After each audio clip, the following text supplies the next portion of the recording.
and this is KTN News. This is KTN News.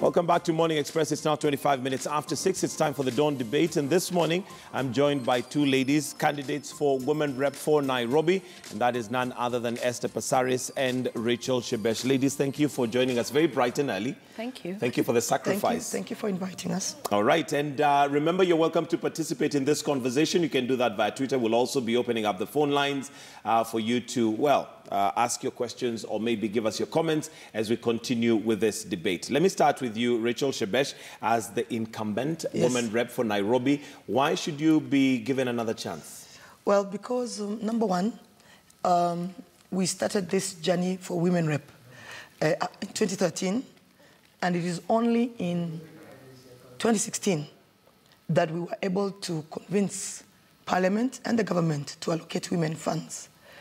For that period before the funds were given out, our work was only legislating in Parliament, but really not representing.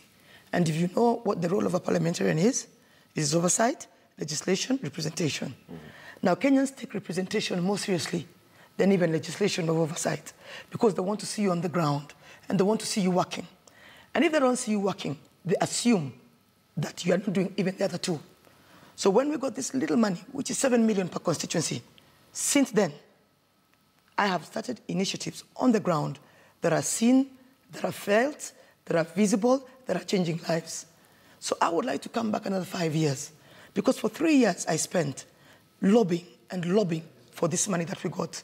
And I will take the first, again, few months to lobby in the first budget that this 7 million that we are given per constituency, while MPs are given 100 million, just for comparison, is apt, because 7 million, if you compare 7 million by 100 million for an MP, really, it's like we're being treated so is like it so jokes. much about the amount that is given Yes, to it you, is. or is it about, when you talk about representation, it doesn't really have to, money does help, because it will get Money projects going. is everything. And I have no apologies to make when I make that statement. Go to the ground. You find a sick woman. You find a woman who wants to start business. You find a youth. But surely when you look at empowerment. long-term plans, shouldn't we be looking at legislation that ensures that whether that money is there, that person is taken care of? Because that money could be there today and not there tomorrow. My friend, if you do a good legislation, let us say, you do a beautiful legislation that says that every woman, for example, who applies for Women Fund, okay, will get that money within a span of a month to 3 months. That's a very good legislation, isn't it? Mm-hmm. If the money is not there, you've legislated in vain. Mm-hmm. And there's nothing more frustrating for a legislator to legislate in vain. That is why also you see government, when it makes promises, they need to know where the money is coming from. You cannot make a promise without the money. Mm-hmm. Let us not ever downplay the issue of money. Okay. And you know, this conversation we're having, let me just say, with all due respect, is a conversation men ask women only. They never ask men, why are you not worried about your CDF? Every financial year, members of parliament up CDF. Every year.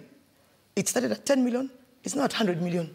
And I'm sure when we come back, they'll take it to 150 or 200 million. Mm-hmm. So I am saying, my biggest agenda that I want to pursue, if I'm given a chance again by the residents of Nairobi, is to ensure that I don't have only 7 million that only deals with a few women on the ground, but I have 50 to 100 million, the same as the MP. All right. I'll come back to you on possibly what you would term as your successes within what the term that you had. But let me ask you the same question. Why should Nairobians give you a chance, Esther?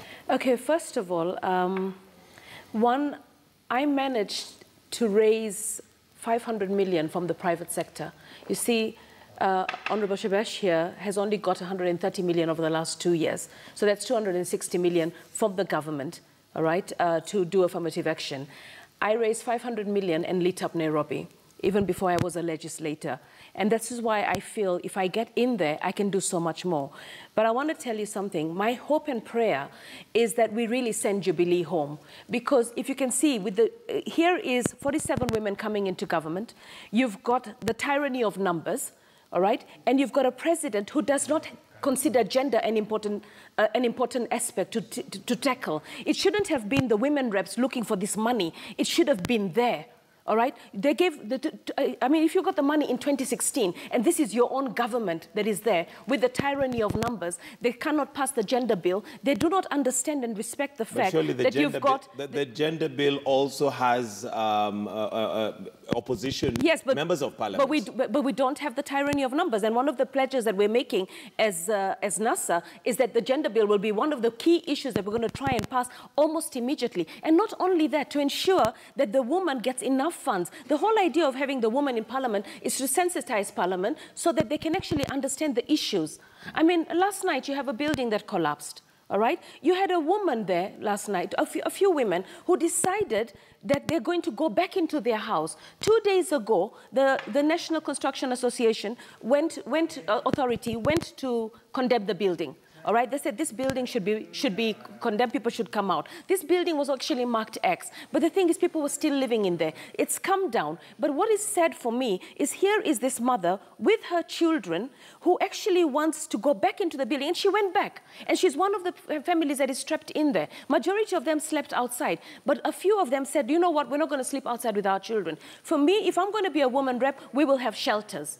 Every city should have shelters. Okay. We'll come back to how maybe you'll do that. But Rachel Shebesh, what is it that you would highlight and say, this is what I have done successfully, despite the fact that there was no money, despite the fact that there was, you maybe limited ways to work, but what would you term as your most successful thing that you've done within your term? The thing that I'm most proud of is my intervention on persons and children living with disability. I have created in 17 public schools a classroom for children with disability. Because if you go to the slums, if you go to Nairobi, children who have disability don't go to school. The reason they're not taken to schools is because those public schools, yes, they're supposed to host these children, but they don't have the classroom, they don't have the equipment. So I have worked in partnership with those public schools. And right now, if you go to these 17 schools, if you go, for example, to Embakasi East, you'll go to Meango Primary. If you go to Starehe, it is City Primary. I have classes for children with disability. And not just classes that have proper floors for the children, but also equipment. So now a child with disability in Nairobi has the same opportunity. The other thing that I'm very proud of is what the Jubilee government has been pushing. Sorry, I'll have to interrupt you a little bit there. We'll need to take a short break. We have a technical hitch, but we'll start off from there. And yes, in case you're joining us now, this is the Dawn Debate. We do have with us Rachel Shebesh and Esther Passaris. And well, I'd like to find out, or would like to find out, why should they be given a chance to be women rep for Nairobi. We'll take a short break. We'll be right back.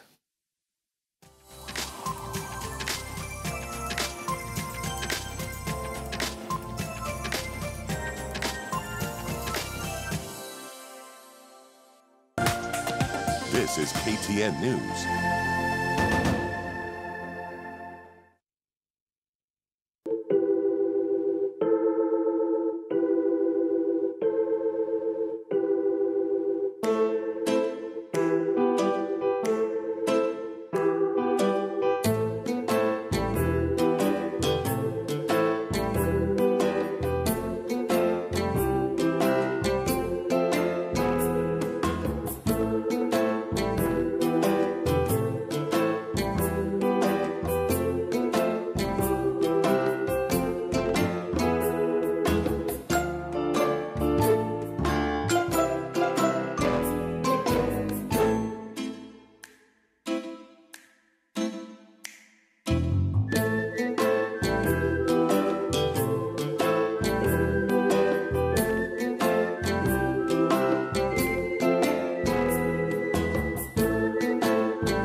Here on KTN Business today, we endeavor to unpack for you not just where your money is coming from, but also where your money is going.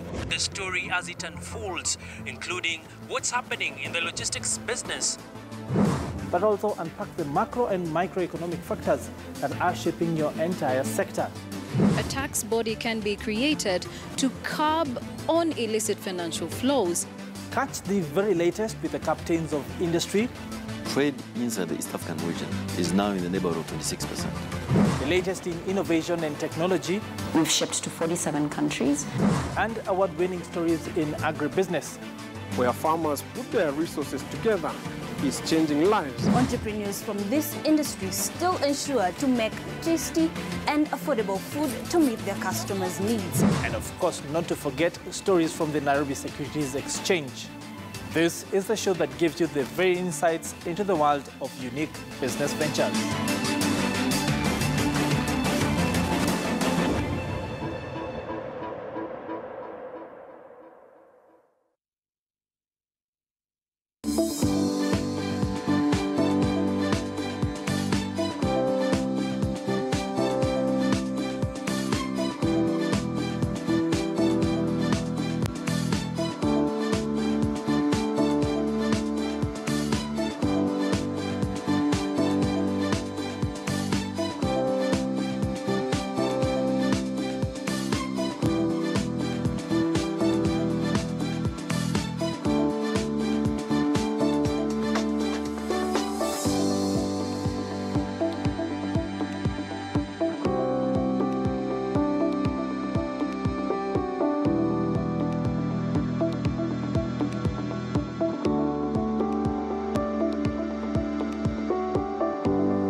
From the western part of Kenya, I am Robert Wanyonyi, and this is KTN News.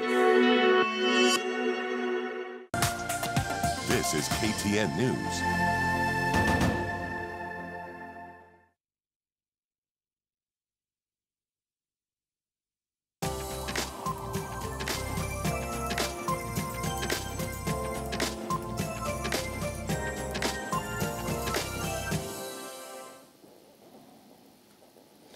All right, welcome back to the Dawn Debate. And well, with me in studio, we have two ladies who are vying and are candidates for Women Rep Nairobi, and that is Rachel Shebesh and Esther Passaris. And yes, we had just broken off where Shebesh, you're giving us your track record. But as you continue giving us that, Esther made a claim and mentioned that it's your government, Jubilee government, that you support. Basically, that shortchanged you. Do you agree with that? Of course not. It is the Jubilee government that will be written in history as creating a fund for women reps.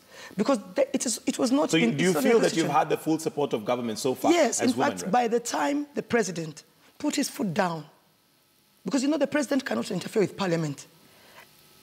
And parliament is the only body that could create this fund. And so the people who are lobbying were members of parliament, who, by the way, across the political divide, were very difficult, from both the NASA side and the Jubilee side. These men were very difficult. We lobbied from committee to committee. It is actually at a point where the president said, you know what, enough is enough. And he called the parliamentary group meeting for the Jubilee side and said, listen, why would you not want women to have money to be seen to work on the ground? Because even you men, without CDF, you would be in the same place and space as women. So I am saying, and it will be written in history, to form even CDF.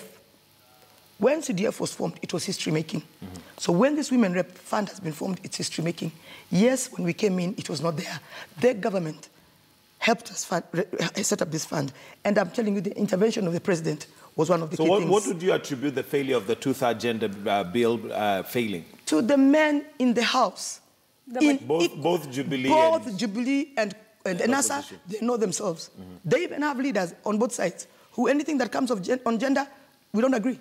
And two-thirds, women are getting free things, etc. But can I just finish what you had asked me before? Yes, go ahead. About the projects that I feel have done very well, and repeat the one of the children and persons with disability, and say that in every school, there is a classroom for children with disability, funded and equipped by this Women Fund.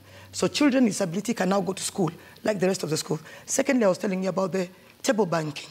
Table banking is something that is not a new phenomenon, but it has been expanded and improved by the Jubilee government, where you give women money and they borrow on the table, they don't go to the bank, and they're able to do work with that table banking. So those are the kind of initiatives that I have started, and those are the kind of initiatives that I hope continue to run without... I hope you'll speak as fluently as yes. regarding the failures as well, not just the successes. No. I came here to answer questions. We'll come to that. But Esther, what is it that you do? First of all, your scorecard on Shebesh, would you say she has done well? You know, the thing is, you have to understand, in terms of the roles of Parliament, I mean, I'm not aware of any bills that were passed. And I think there is need for a few more bills. And there's also need on education on the bills. And I think sometimes it's not the money from the Parliament or the allocation from government alone that you can work with. There's a lot of donor aid that can come in. I mean, when you look at somebody like Joyce Lay, she took this, she became this ambassador for Merck's, and she basically started championing women who cannot have children, you know, having, what do you call it, surrogate moms, etc. Okay, I wish there was a law on surrogate moms, because there's no law. And I understand a lot of women who want to have children through IV. So in short, are you saying that Shebesh is using the money as an excuse? No. I mean, the thing is, money is key, but you don't just get money from the government. And then, for me, it's being a bridge.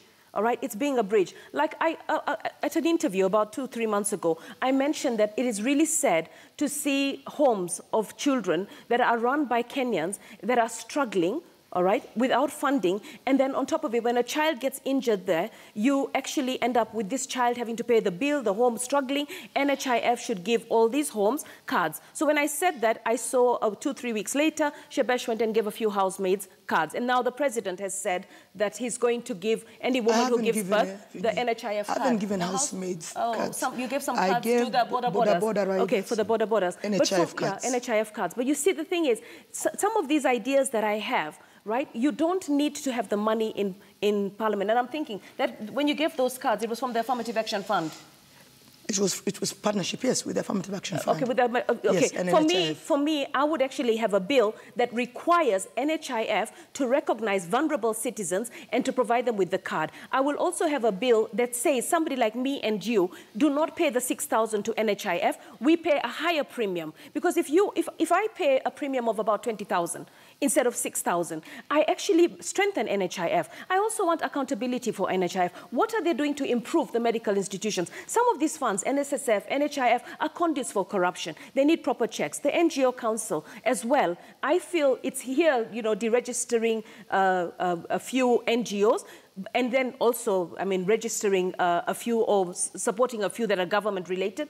I feel we need to have a streamlining of some of these institutions to provide the services to the people. So I would work with Kenyans to solve the problems. I would make sure that Kenyans understand, if you are able, pay a higher premium because it provides services to a fellow Kenyan. Because sometimes I feel we've become dehumanized, you know, rather than humanistic, where we care about each other. Yeah. Okay. Shebesh, let's now focus on some of the areas that you feel possibly you didn't do too well. Well, number one, from the time we were elected, let's just say the first few years we were elected, we were not able to streamline the working of the governor, senator, women rep. And I can tell you that's why you're seeing parties are now campaigning as teams, because you don't want to win governor, women rep, and senator as different parties. It makes more sense to win as a team. Because when you win as a team, then you're able to have a manifesto that you can work together to see. So for example, today, if we had our governor, which is where we lost, if Waitito had become governor, for example, we had a manifesto, would have been following that manifesto, and the role of the senator and the women rep would be easy to pursue because you came in as a team. But when you have a governor who is not part of, who of course, we could not work closely with, the senator and myself, then Nairobi didn't take off. And I think even Kidero himself would tell you that because of not being able to have a good relationship, working relationship with so the Senate. Senate. So you don't feel that there are areas that you failed as Rachel Shebesh, and you're blaming it on the fact that possibly you're not getting along with the governor? Please don't twist what I'm saying. I'm just trying to confirm. I think Kenyans are hearing me clearly. Okay. You've just asked me where I think we failed. I've just told you. But you're not getting it. I'm saying we failed because we didn't have a takeoff to work. That's why you are seeing a lot of people working as teams. Esther is coming as a team. They're coming in as a team. And I'm sure they want to win as a team. Because I'm saying that was one of our failures. And that failure, I am taking also responsibility for it because it took us a bit too long. It reached a point anyway, eventually, where we knew that we must allow Kidero to work. Let's see what Kidero can do. It doesn't mean that because Kidero was opposition, we whatever. But it would have been easier, as I've said. If you're a team. And even now, if we come in as a team, just to finish the point, even if we come as a team, we must maintain a working relationship that makes sense so that we can be able to influence. The second thing, can I say? Yeah, go on. Because you asked me what I think go on. I didn't do well. The second thing was obviously the interventions that we could have done better, especially on the issues of women, especially on the issues of domestic violence and of rape. We tried legislation in Parliament to pass that we worked hard to lobby for, which again, the male colleagues we have in Parliament did not allow us to see through. One of our biggest things that we feel as women currently that we didn't see through, and we feel like we have failed on that, was the 2/3 gender principle. We lobbied, but we didn't get it. We had a law, as she's saying, we were able to pass a marriage bill. That makes a lot of sense. A matrimonial property bill makes a lot of sense. It has some of the things actually that Esther is talking about. The one she's talking about, Joyce Lay, actually, Millie Odhiambo is the one who brought it. A very good law. We managed. But we have another 6 legislations that, as women parliamentarians, were lobbying, that we were not able to see through. Because, as I've said, they had bold politics of women against men that is spread in politics. So even on that, we would like to see. And that's why we want to have legislators, male, who come to Bunge, you know, without that perceived thinking of chauvinistic thinking, that anything that is for women, no. So on the 2/3 gender bill, all women in Parliament will tell you, we feel that we should have passed this during this 11th Parliament. Esther Passaris, you wanted to comment on the fact that, you know, working as a team is... You see, I mean, unfortunately, after elections, we should shelve the campaign mode and we should work together. And I think one of the biggest failures that the governor has had is because he's not been able to get funding from the government. He's got 71 billion that has not been given to him to perform for Nairobians. And he has really tried streamlining the electronic way of paying for parking, etc. Basically covered a lot of loopholes and made sure that the county had money. Without that, if he didn't streamline collection, all right, and went through the M-Pesa GGPay, he would have probably been paralyzed completely, all right? So the thing is, I feel that, you know, having said that, you might end up all have to serve Kenyans. And I think any government that doesn't recognize that, and this is where Jubilee failed, if you didn't give Kidero the money, that the Nairobi County, and if you didn't basically empower all the governors, it's all the governors in the country that are complaining. So devolution has not worked. And this is why I say it's time for Baba, because he understands devolution. He is the father of devolution. And this is where, you know, the Jubilee government failed. They did not embrace devolution. They did not understand that they actually, this is what Kenyans wanted. This is what the new constitution said. All right, this is what the new constitution said we needed to have gender. I don't believe that the president did enough to make sure that the gender bill passed. What would you have done differently? No, let me tell you something. He has the tyranny of numbers. They keep singing tyranny of numbers every day. Why don't you use the tyranny of numbers to make sure that the bills that are necessary go through? 55% of the voters in Kenya are women. These are the same people you're going to go to, and they're suffering. And they're suffering. So at the end of the day, you know, right now, you know, I feel that if you cared about the woman agenda, right, the woman should not have had to wait 2 years without funding, all right? And then she has to go down on the ground and say, you know, because everybody expected the woman rep to perform, not just Shebesh, the whole country. The whole country. So, and then you have women being rubbish, and that's why now you can't even have women coming in as MPs, probably, or governors, because they're saying, oh, what can a woman do? Even to leave this whole Waiguru issue on the loose without anybody understanding what was the facts with the NYS. If the laws worked, if everything worked, right, we would know. Did she steal? Did she not steal? We don't know. Okay. And then at the end of the day, for me, when we start saying we women are better, we are not corrupt, right? We can do things right. And then you've got a Waiguru headline on a daily basis. We basically are challenged to explain that, no, we actually are not going to be corrupt. So for me, I feel the failure in not addressing that issue and putting it to bed and bringing the people into account is a failure of the government, and that's why they need to go. Rachel Shebesh, your comments on that, the fact that Jubilee government failed on several areas, and especially in ensuring that the woman is represented equally. First by funding, and by, you know, just various ways, like what she has just mentioned now. One of the issues, of course, that has bedeviled the Jubilee government is corruption. Yeah, she has said so much. I'm trying to keep up with what Passaris has said. One, Waiguru was cleared, so that is a story that could go forever. Media, of course, love the name Waiguru. So if we know who stole the money, why isn't anyone jailed? Why isn't anyone accountable? I mean, you know, what has Esther, happened? Esther, let me just first calm down. Waiguru, we talked about Waiguru. You mentioned the name. Yeah, yeah. The rest of the investigations are going on. But all I'm saying is you mentioned the name, and you mentioned a woman, and you mentioned a woman who's going for governor. And you're mentioning her in the kind of light that we as women should never do. No. I am saying Waiguru was cleared. Go to EACC, she was cleared. Go to CID, she was cleared. Go to Parliament, she was cleared. So I am saying, you asked me the question. Yes, but what I want us to do is leave Waiguru out of this. The issue here is corruption. When you mention a name, when you mention the name of a woman, I will never let it go. No. Don't ever dare. The thing is, if you say a woman, I will speak. The thing is, I am saying, as a woman, when we stand up and say we are less corrupt, all right, I hear you, she's been cleared, etc., etc. But who is responsible? Why hasn't she championed to actually ensure that people are arrested in that area? Because at the end of the day, she was in charge of that ministry. She said, I'm taking over light duties and I'm out. What? And now she's going for governor. But at the end of the day, for me as a woman, right, I feel that as long as this thing is not resolved, it actually dents a woman. There's that question mark. Okay, was she or was she not? Let me ask you a question. Are you trying to say that NYS issue has been shelved? Because it hasn't. It is in court. People are in court daily. Well, people are being investigated. I know names one by one, including those who were in the ministry. Because remember, Waiguru was the whistleblower, much as people don't like remembering that point. She raised the issue in NYS herself before she became a suspect herself. Okay, so I'm saying, let me just finish for her. It is being investigated. And Esther, you know that. And you know the processes of investigation. I don't have facts and figures about who is being prosecuted, who is not, because it's not my business. It's the business of the courts and the issue of the DPP, and it's going on. I only commented on it because you mentioned a name. But let's go forward on these failures of Jubilee on women.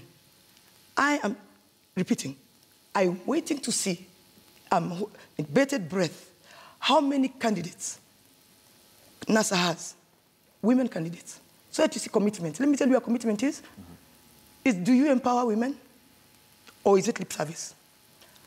Out of the 16 elected women right now who are elected in constituencies, out of those 16, 14 are Jubilee. 2 are NASA. And not because of anything. During the elections, when I was in TNA, I was empowered by the president, then as a candidate, he was a candidate, to campaign for the women who had TNA tickets and URP tickets. And we campaigned. It didn't come by luck. It came by work and commitment. Right now, we have the Women for Women program. A program that is dedicated to making sure that those who have Jubilee tickets now, because now we are Jubilee, are campaigned for and their voices and their profile is raised. There is no other way a political party supports women candidature without that. Esther and I are lucky because we are competing against each other. We will never do the kind of things that men do when they're competing with women. We will never do it because we are women and we respect each other and where we've come from. And I know her strength and she knows mine. And we don't have to be crude, but you take a woman against a man in a constituency or MCA, the kind of things women go through, even now the governors, you will not believe it. So what have we done as a party? We have created a program, Women for Women. We didn't start it now. We started it before nominations, and that's why during nominations, we have seen the increase of women who have Jubilee tickets, including governors. At least we have a woman who is fighting for governor, not 1, but 2, with the tickets, Waiguru and Joyce Laboso. How many do they have? We have Charity Ngilu, and we also have Wobinya Dete. So my point is that, exactly. My point is that Let's see the numbers. And let us see at the end of the elections who comes on board. Right now, as I've repeated, we have 14, you have 2. So you people pull up your socks, bring more women into parliament. Esther, and she brings in a valid point here in regards to women representation in NASA. You're saying that if NASA came into government, then they are going to push for women representation. But when we look at the outfit itself, then one, of course, is left asking questions. If we look at even the principals, out of all the principals, we have no women. Doesn't that say something? Okay, so let me tell you something. This is the way patriarchy. This is the way Kenya is, and this is the way Kenya functions. But for me, and how is that going to be changed if that's the way it is right now? Yeah, I'll tell you what. How it's going to be changed? Having a constitution that our party leader actually fought and championed. All right. For me, I feel it's in the constitution. It's a slow process. But if we had passed the gender bill with the government right now, with the tyranny of numbers, we'd be talking a different story. As far as I'm concerned, that was essential to ensure that we do have more women, all right? And women will come in through nomination. And then, of course, the men will complain why they come in through nomination. I feel, and this is why at one point I actually wanted to form a political party, because I was thinking we need a party that actually embraces women. And nobody will say, no. But then democracy calls for equal opportunity. Are you saying NASA does not embrace women? No, NASA embraces women, but the thing is, there's a democratic process. At the end of the day, if there's a woman and a man standing, the NASA cannot come in and say, or a party leader cannot come in and say, oh, we're going to have this woman. There can be negotiations. So there have been some backdoor. Yeah. I mean, like, if you look at Embakasi North, we had a male, and there's been negotiations, and we have a woman. Yes. If you look at NASA right now, we've got Ongoro, who lost the ticket on the side of ODM. She's now running on the side of Amani. She's still in NASA, and she has a fair chance of winning. So, I mean, when I look at Nairobi, Jubilee has 1 woman, we have 2, potentially, that might come in. 2, we have 2 as well. We have Bichu Selachi and Masiga Kuya, and them, it's not, they have a good chance. They're most likely. Okay, ladies, you are in privileged positions of ensuring that the woman is represented equally, but through legislation and ensuring that, through the law that she is taken care of. Yes. What is it that you're going to do that will ensure that women take their place, their rightful place? Already, let me first tell you, let's also first agree. We've come from so far. Let's not keep talking as if women are still the downtrodden woman who has no voice. No, it has changed. Women have a voice. Women are in many more positions than they were many years ago. Because if you look at the cabinet, for example, defense minister, woman, foreign affairs minister, woman, etc. So there was a time you would never even have dreamt of a defense minister being a woman. So we've come from far. Let's first acknowledge. But where we'd like to go further, this is something we agree in totality. All women, we agree. Number 1, when it comes to positions, give women a fair chance. Whether it's in political parties, whether it is in government, whether it is even in business. And by the way, business is a big story that probably we don't say much about. Big business is given to men. Medium-sized business is given to women. Why?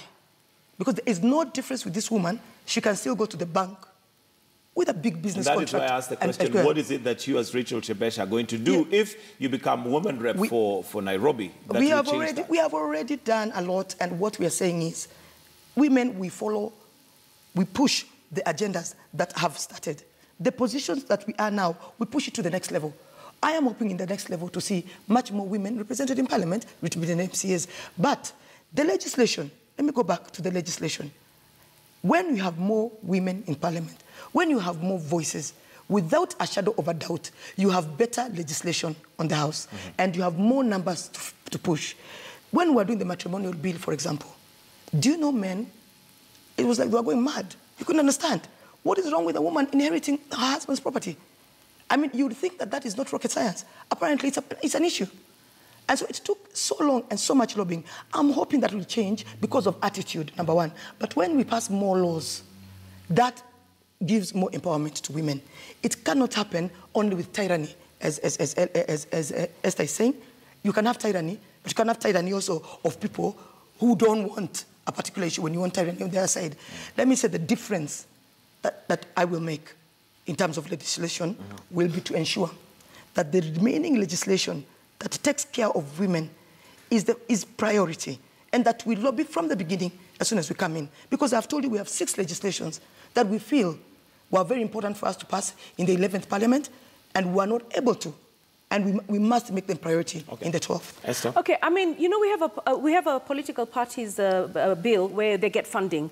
All right, so all political parties are funded based on the numbers that they have in Parliament. I'd like to see that bill reviewed. I'd like the bill to have a portion of the money dedicated to women from nomination where a woman is funded. Because I'll tell you what, we have a lot of donor aid that comes in, but it doesn't come in specifically to fund a woman in terms of what she needs, logistics, security, the PR machinery, to be able to actually sell herself on the ground. Okay, so the political parties bill, like, let's say it was shared, a big chunk of it went to Jubilee because they had the tyranny of numbers, not that they needed that money. And then you had, of course, the opposition getting the remaining amount. Okay, and the small parties who didn't really have numbers, it's a reward. How many people you have in Parliament is the more money you get. I think there's something wrong with that. What we should do is to be able to empower the woman, so a certain percentage of that fund should go to actually empowering women, specifically, not just the political parties for them to do what they want to do with it. And I think women, it should be across the board. If you're a political leader and a woman, I think you should get a certain amount of money because you're competing. It is there. But it's not implemented. That's the problem of the party, but the political party law does state that a percentage must go to women and to youth. Now, when it comes to the political party, if it doesn't implement, the women in that party should question the party. But it was put in the law. And we really lobbied for that amount of money which political parties get because of the women wings. There's a women wing in every party. There's a youth wing. There's even a wing for persons with disabilities. It's there in the political parties law. It is the failure of the political parties to implement. I need us to maybe come to some sort of conclusion. So I need to hear from you, Esther. What is it that the people of Nairobi should entrust you to do if they entrust you as woman rep for Nairobi? Okay, I mean, in terms of legislation, it's to make sure that, first of all, I understand all the laws that are there that impact and affect a woman. I make sure you understand as a woman what is your right.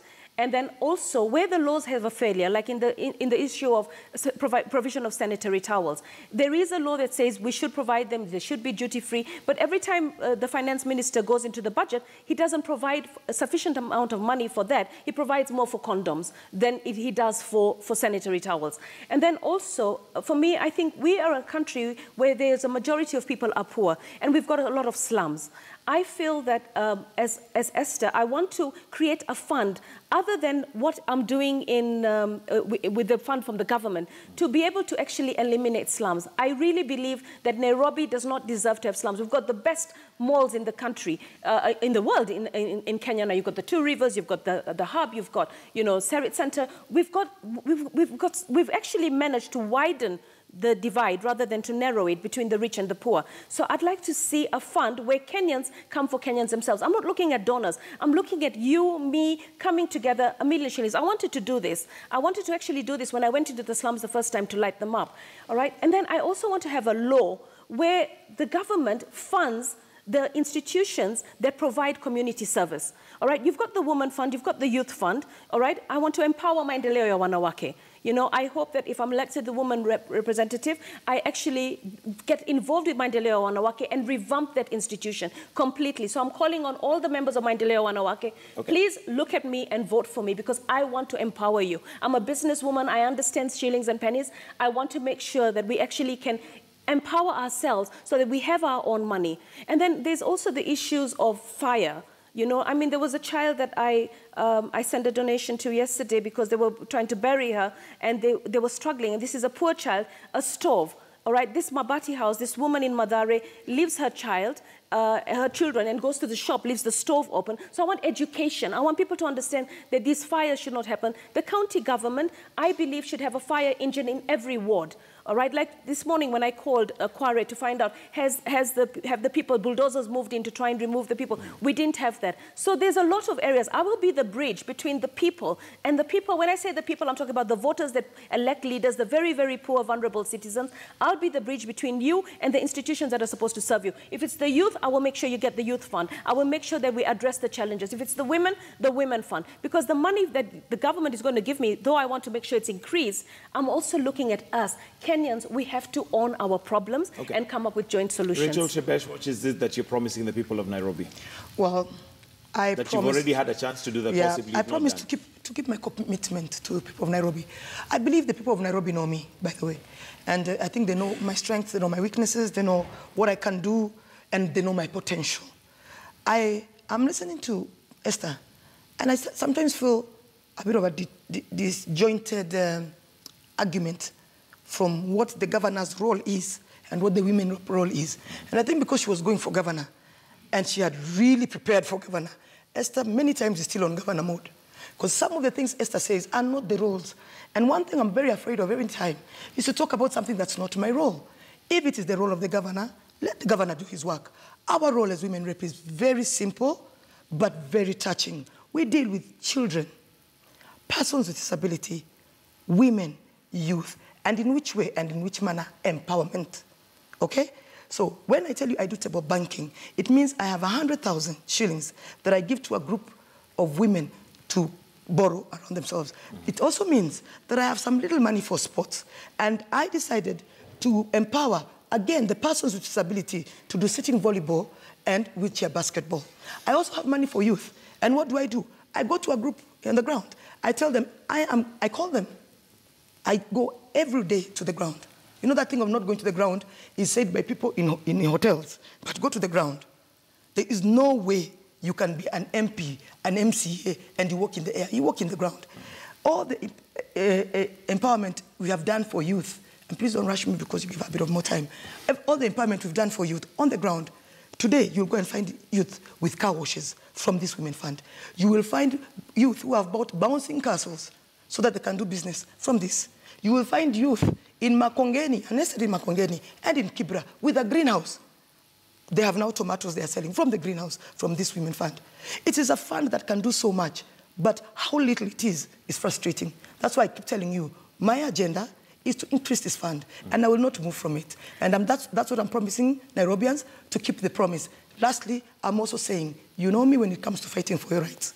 You know me when it comes to speaking against injustice. I will continue with that one. All right, sure. Okay, for me, the women rep position is a platform.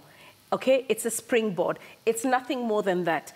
I intend to work with, as I said, I got 500 million, I lit Nairobi. I'm going to be looking for billions from Kenyans, and I'm going to be able to empower people. For me, it's not a confusion between the governor's role and the woman's role. I don't want to be limited by legislation. I want to offer you so much more. But you do realize you'd have to operate within the law. Yes, no, hold on. The thing is, there's nothing that says I cannot start a foundation or I cannot put women together, all right? Here, if I'm going to work with 150, 130 million, I will not empower anyone. I want to work with billions coming from the Kenyan public to bring housing. So if I go to the governor and I say, excuse me, I want to do a build, operate, and transfer with this women fund that we have created as Women of Kenya, all right? I want to take over this market and build it and create a high-rise.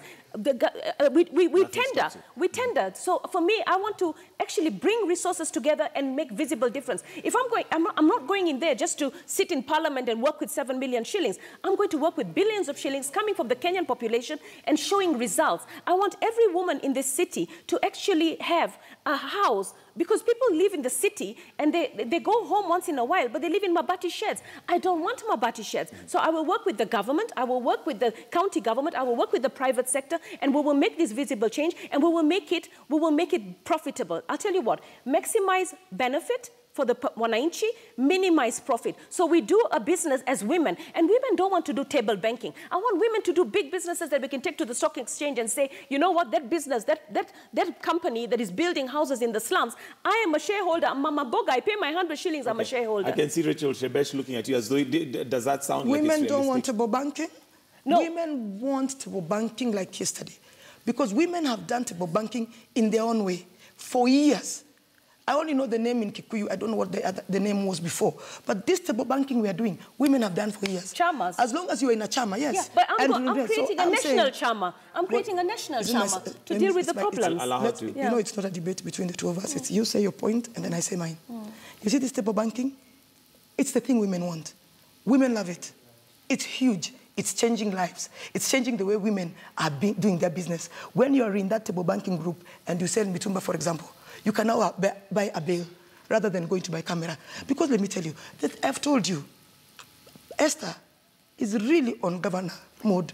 When she says she wants billions, she won't have them. They're with the governor. I am saying the money we have, let's increase it to the level where the women rep laws allow us to do. But anyway, she has her way of doing things, I have my way. What I am saying is the things that touch the daily lives of the women and the youth and the children, persons with disability on the ground, those are the things that are in our armpit, and those are the things that I'm promising to continue to empower and to add. Ladies, we'll have to And I want to finish just by one thing, because she's really spoken about the Jubilee government. Let me just tell you this. You know, Nairobians, again, are sharp. Nairobians can see, if this is electricity, this is electricity. It's not darkness. If this is women empowerment, this is women empowerment. So, you know, when you're in government, or when you're incumbent, like myself, you are the one who people are asking, what have you done? When you're not incumbent, you promise, you know? So we are saying what we have done. You, NASA, are saying promise. So let Kenyans decide, and Kenyans are deciding, and I'm giving you for sure what Jubilee government has done. No government has done since the history of Kenya, including the SGR, that nobody wants to give us marks for, but Kenyans are saying. Kenyans thought this SGR, because it had been rubbished so much by NASA that it would never happen. It was a big story. Until they saw it happen. I think the issue is not the SGR, it's the cost that it may have cost the taxpayer. All those have answers that people don't want to hear. All right. We've given the answers, and NASA keeps turning it into propaganda. Esther Passaris, maybe just to find out from you before you revert to that, or as you revert to that, are you likely to stand down for Ms. Rehab Nabuki? We understand there is negotiations because now we have 2 women rep from NASA, and there's that tussle. Okay, there's negotiations. I'll wait until the negotiations happen. I will not make a comment. I have a number of voters that are depending on me, and for me, at 52 right now, I really want to make a difference to my country. Is there any chance you may stand down for her? No. Okay. No. So there's really no negotiation if you're not going to stand down. Yeah, and to be quite honest, I really don't have a problem with her being there because I cut across. I'm expecting votes from everyone. I'm expecting Kamba votes. I don't think that because she's Kamba and because she's in Wiper, she's going to get all this. Why do we always have to divide it into tribes? You know, this is the thing. So I don't, to be quite honest, whether she steps down or not, right, I am going to cut across Nairobi. I'm going to get Kikuyu votes, Kalenjin votes, Kamba votes, Luo votes. I'm going to get votes from the women of Kenya. My tribe is women, so I'm not depending on specifics. And I think the tribe, you know, we've got situations like that everywhere. But of course, it's made the woman position has become like another debate. We're not debating about Kamkunji. We're not debating about Embakasi South. We're debating about the woman issue. For me, it's not an issue. It's not an issue. I'm appealing to all women across Nairobi. I want to work for you. All of you, irrespective of party affiliation, irrespective of tribe. Thank you. Thank you, ladies, for joining us this morning. That's Rachel Shebesh and Esther Passaris, who are candidates for Women Rep in Nairobi. Thank you very much for joining us bright and early on the Dawn Debate this morning, and for your participation with Thank You Now. Would like to take a break, and as we do that, we've got a traffic update from Kenyatta Avenue. Then do stay with us right here on Morning Express. Coming up next is the Political Point, where we'll be looking at the nurses' strike, amongst other things that are happening in Kenya right now. So that's the traffic update on Kenyatta Avenue, right there as we take a break.